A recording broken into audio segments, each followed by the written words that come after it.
Alright, hello everyone, and welcome back to another episode. Another episode of James's Minecraft journal. It's been quite a while, I know, and I will prophesy now. Prophesy. I will predict now that episodes will not be consistent for the time being. So this is episode 81, and I have in the last few weeks been unwell. Recovering from the effects of surgery. Still am recovering from the effects of surgery, but I am feeling a lot better at the moment. Excuse me.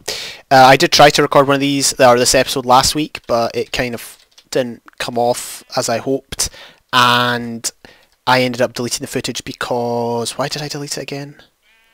I think my mic was muted or something, or I don't know. I deleted it, end of story. We're doing it again.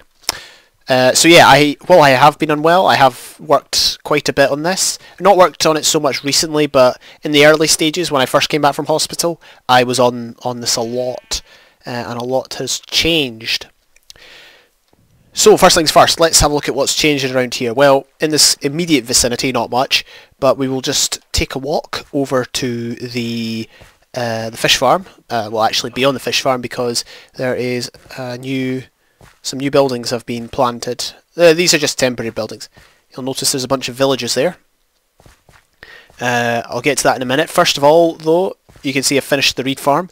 This is exactly what I envisaged when I originally thought up the idea. Of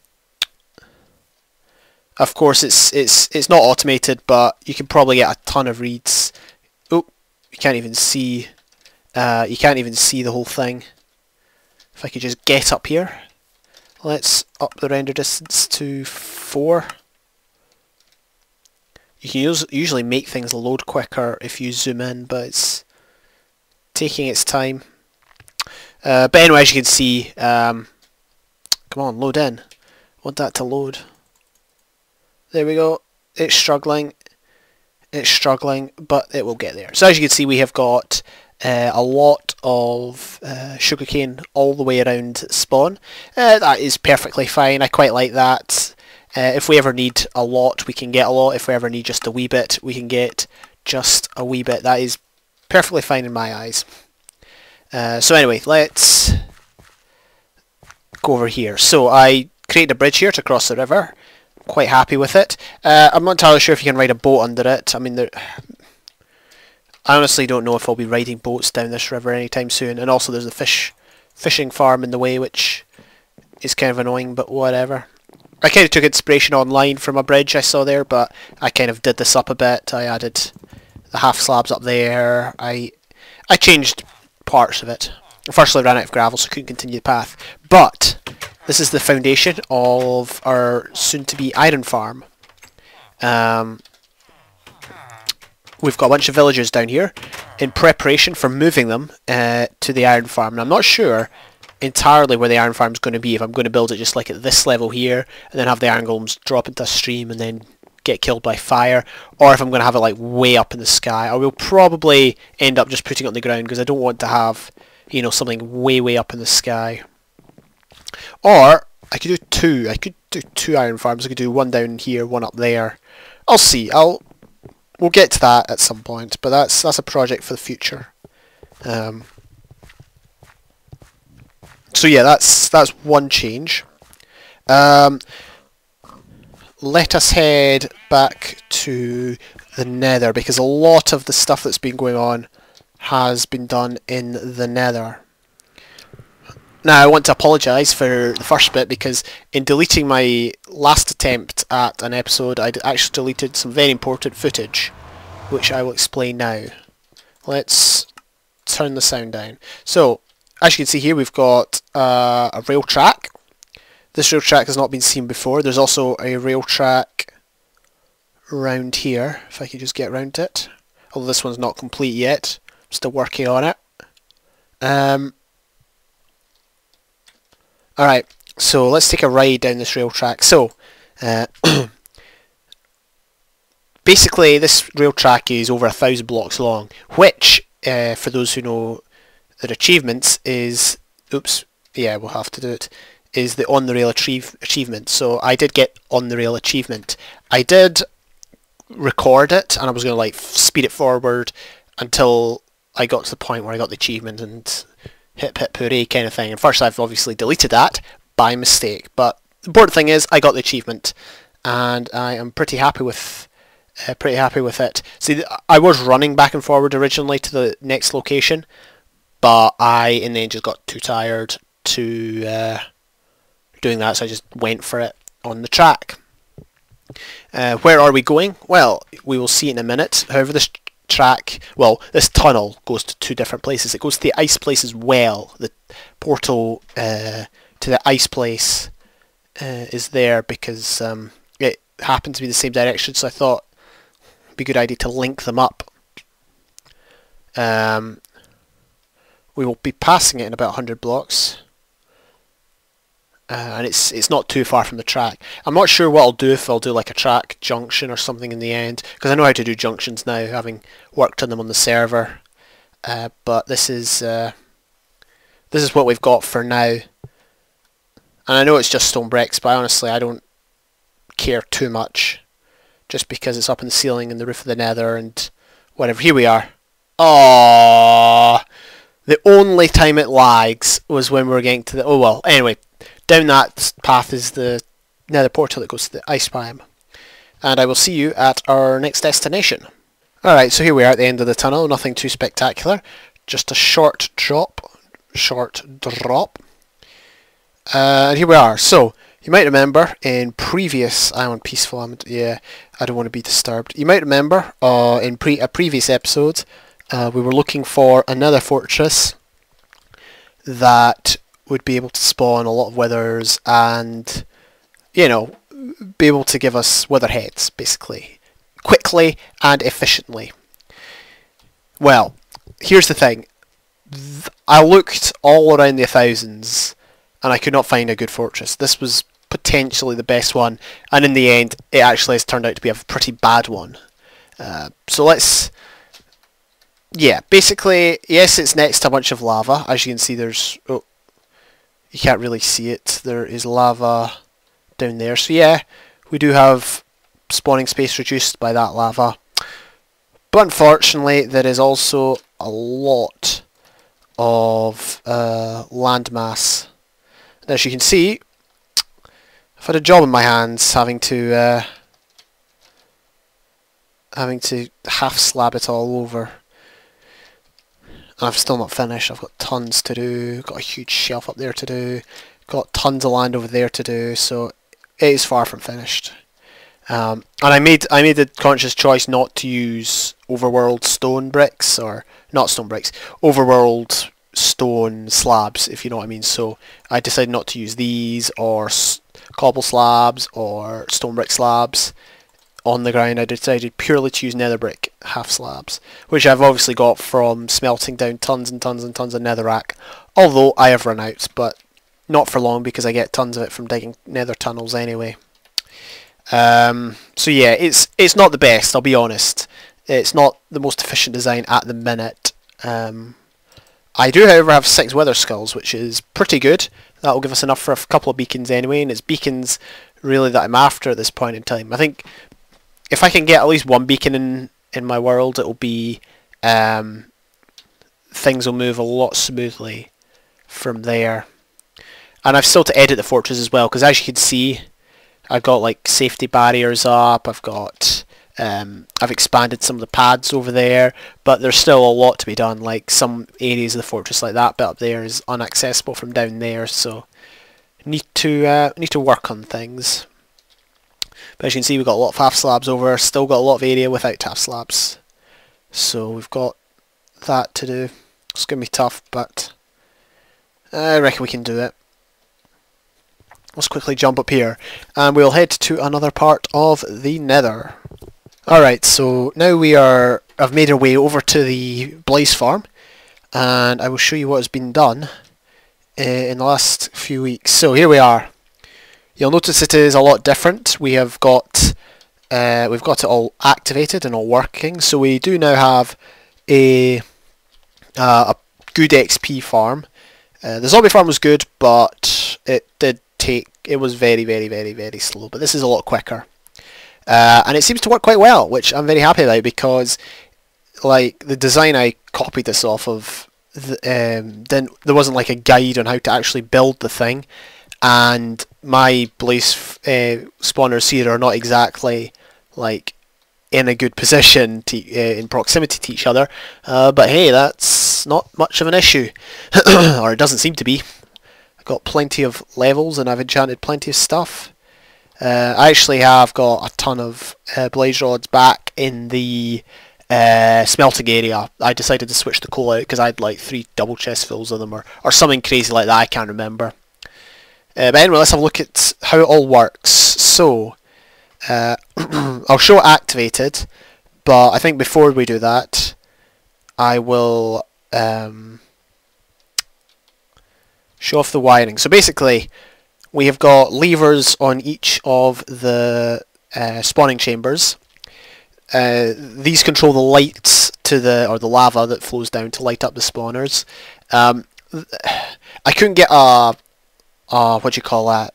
I couldn't get one wire to. Well, I could. If I worked at it, I could control both with one, but I decided there wasn't much point when I could just, you know, I might only want to use one anyway. Don't know why, but you know, got to have that option. So click that, and the spawners will become active. A central lever. That's what I should have said. A central lever to control both. Don't have that. Just got one for each, which is fine. So of course the clock down there will be working. You can see the lever down there. That activate, or well, rather the button next to activates it, and so the clock will work, and that will create the chain reaction in the pistons, which will push the blaze to the central tube here. One thing about the tube, I noticed that, well, I moved it over one to the left, because when it was on the right here, I realised that when the blaze swam to the top, they would then be in range of this spawner here. So that would basically stop, like, a bunch of blaze would gather in the killing chamber, and that would stop this spawner from working. So I had to move the tubing across one in order to keep the spawner working at all times. So glad I made that change. At first it was awkward, but in the end it didn't really matter that much. I'll show you what I did. Actually, I can show you up here using zoom. If you see how the lava is flowed across one block there. That's a bit of a nuisance, but it doesn't seem to affect it too much. But you can see there's a piston next to the lava. I basically added that in on an extra 2-tick delay or something like that, and so that'll push the blaze into the lava. So it works. I'm pretty sure it works. I've not seen any problems with it yet, with blaze getting clogged up and that, but whatever. It works as far as I'm aware. Excuse me. Next, the blaze of course swim up here, and then they collect here with their head above this block so they don't fire at us. Then we've got 2 buttons here. I'm trying to remember which one is pressed. I can't remember, but one of these ones you press. I think it's this one. Yeah, that one you press. Let's get some sound on, shall we? So you press this button, and that will activate the crusher here. It will stop the lava from flowing, and it will stop other blaze from swimming up. The crusher will go down for a set amount of time and get them down to 1 hit. Then, when you're ready, just press this button here. Lava starts again. The lower gate opens. The crusher just stays as it was. This was a bit tough. This basically, I never watched any redstone videos on this because, well, except one. I had to refresh my memory on how to build a hopper clock. But beyond that, I never actually copied any redstone designs or whatever. And I think I did it all right. I would obviously like to hide the wiring better, but in the end, it's just, it's just wiring. It's just a farm. That's what it's here to do. I'll go through it really quickly. I'll try and explain as best as I can. So behind here is the button that activates the crusher and shuts the gates and whatnot. Basically the kill button. So as you can see, it branches off. Excuse me. The first branch goes off to the right here, and it goes to an RS NOR latch, which saves the signal of a redstone current. So basically what this would do is it will activate the two gates. The one, let's see. Yeah, this one. So basically, the RS Snorlash is down here. It's got a torch. There's a torch. The key to it is two torches. So there's a torch. You see at the bottom of the screen, just above my hunger bar, there's a torch sticking up there, and then there's a torch here, and then two redstone here. That's basically the RS Snorlash, and it branches off down there, which goes to the lower gate, which keeps other blaze from swimming up, and it goes up here to the upper gate, which blocks off the lava. I had to invert the signal, but obviously you can see that has been done decently. And so basically the RS Snorlash will, once the button's pressed, the RS Snorlash will keep the gate shut. So it won't be, because you know, if you just normally press a button and the gate shuts, or the gate will shut, but then it'll open straight away after like one tick. So that's no good. So this RS Snorlash saves the state of the redstone, which is good. That's what that one does. Then this other one goes over to the crusher. So as you can see, there is a delay on it because the crusher is supposed to be activated after the gates are shut. So we do have a redstone delay, as you can see on the right of my player. There is the repeaters there. I'm not sure what delay it is. It looks like a 6 tick delay or something like that. Then the redstone here goes to, it gets inverted, and then it goes into parts I can't explain. Well, I did. In Etho's original Blaze Farm design, he has a bunch. In order to activate the crusher and that, he's got tons of pistons laid out. But I remember he said in one of his videos it was a lot simpler to do, and this is one of the ways you can do it. It's just a simple hopper clock. We've got, I think, about 25 items in the hoppers there, which will enable this to enable the crusher, I should say, to bring the blaze down to one hit. One of the problems I was having though was once this was active, it would just keep going. So basically the crusher would be activated, it would crush the blaze, great, then it would go up again. But then the 25 items would then start going back from this hopper back into its original hopper, and then when it got back to its original hopper, it would then try to get back into this hopper, and so the crusher would then just go down again, and that annoyed me because it basically gave me very little time to kill the blaze and get their loot. So what I did was I sent a signal that branches away from the main one that activates the hopper clock, and this will then light up this button here, not this button, this torch here, and this will send a signal to this hopper here, and that will hold the items. The items will be able to flow into them, but they won't be able to flow out of them. Now, to some of you that might seem very, very simple redstone, but for me that's I was really chuffed when I managed to figure that out. So because I'm not like a redstone genius or whatever, and I had to work all this out on my own. Oh, that was a big lag spike, probably because of this lava. This is the output of the hopper clock. So the redstone block goes above this wire, powers it, and it makes its way all the way over here to the crusher. And then just quickly to turn it off, you press this button and that will switch the state of this RS Snorlash, and that I think is about it. Yeah, that's all you need to do really, is just reset the state of the RS Snorlash, and that will open the two gates again. So I think I've done my worst at explaining it. Let's see the thing in action. We'll just head down here real quick. This is the redstone down here, although I think I went through it in a previous video. Man, this was some project, but I'm really happy it's been done.